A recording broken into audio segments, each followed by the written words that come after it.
दरम्यान राजकीय मोठ्या बातम्या। औरंगजेबाच्या थडग्याला अमित शहांनी समाधीचा दर्जा दिला। रायगडावर शहांनी औरंगजेबाच्या कबरीचा समाधी असा उल्लेख केल्यावरून राऊतांची जोरदार टीका। अमित शहा शिवभक्त म्हणून पवित्र भावनेने रायगडावर आले होते। काही जण विपरीत घडवण्याच्या उद्देशाने मुद्दाम अपप्रचार करतात। संजय राऊतांच्या टीकेवर सुधीर मुनगंटीवारांचं प्रत्युत्तर। अमित शहांकडून महाराजांचा एकेरी उल्लेख करत अवमान, त्यांचा कडेलोट करा। मुख्यमंत्र्यांनी शहांवर गुन्हा दाखल करायला हवा। संजय राऊतांचं वक्तव्य, असा उल्लेख इतर कोणी केला असता तर फडणवीस शिंदेंनी थैथयाट केला असता, असंही वक्तव्य।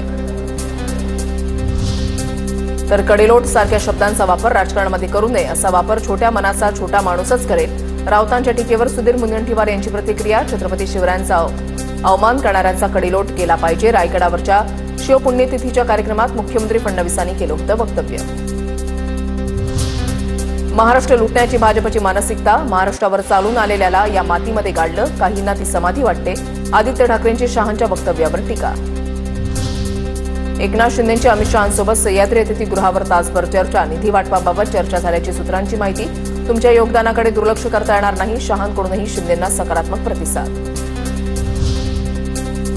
माहितीमध्ये धुसफूस नाही, सारं काही खुशखुश आहे। शहांच्या भेटीवर शिंदेंची प्रतिक्रिया। शिंदेंनी अर्थ खात्याबाबत शहांकडे तक्रार केल्याच्या बातम्यांवर स्पष्टीकरण। पौर्णिमेला एकनाथ शिंदे ज्यांना भेटले त्यांनी काळजी घ्यावी। अमित शहांच्या भेटीवरून आदित्य ठाकरेंचा टोला, काही लोक त्यांच्या गावालाही जाऊन आले असतील, आदित्य ठाकरेंचा निशाणा। निधीवरून कॅबिनेटमध्ये खून खराबा दंगल होईल, राऊतांची प्रतिक्रिया। तर काल गृहमंत्र्यांनी एसनशीला हटकलं, आज हट है कल कट है, शिंदेंवर टीका।